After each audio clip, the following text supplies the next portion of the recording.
Facing powerful winds, could you hold your ground? This is a brutal obstacle challenge. Players must balance a bowl of steaming hot, eye-watering herring soup on their head, walk through a corridor of alternating hot and cold water, then charge into a hurricane zone and sprint to the finish. The first challenger, Jack, steps up. The moment he takes his first step, the hot water makes him gasp. The bowl wobbles. Heat and a sharp fishy stench blast into his face, choking him so badly he can barely open his eyes. Jack backs up, regroups, and tries again. He works to adapt to the alternating hot and cold pools. In the end, he switches to a careful cat step to keep the bowl steady, endures the extreme temperature changes, and finally clears stage 1. Now he enters the hurricane zone.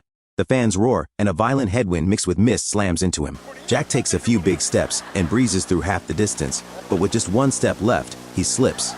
Then the wind pushes him back again and again. He immediately drops low to stabilize his center of gravity. After a quick reset, he bursts forward and crosses the line. He even strikes a one-leg pose at the end. Jack completes the challenge in 2 minutes 10 seconds. The second challenger is John.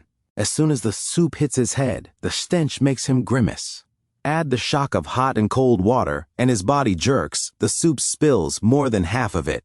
He quickly adjusts, forces himself forward in an awkward posture, and reaches the end. But the instant he steps out of the pool, his feet slip and he crashes to the ground. Still, stage 1 counts as completed. Stage 2, the hurricane hits. The wind is so strong he can barely keep his eyes open, so he moves mostly by instinct. With only one step to go, the wind suddenly intensifies and he's about to lose his footing. In a critical moment, John changes tactics. He tucks in his arms, lowers his head, and hunches his back, minimizing his wind-facing area. He takes a deep breath, surges forward, and finally breaks the line. Final time, 3 minutes 05 seconds.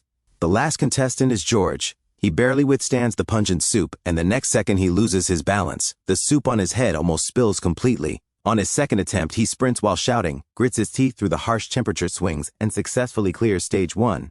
Stage 2, hurricane zone. He steadies himself for a long time before he can even stand properly. He tries to push through the wall of wind, fails. Soon he thinks of a new approach, stand upright and lean his weight forward. But he's too thin and small to resist the gale. Instead, he gets knocked down. George doesn't give up. He makes one final dash and reaches the finish. Final time, 3 minutes 08 seconds. What about you? How long do you think you'd take to finish?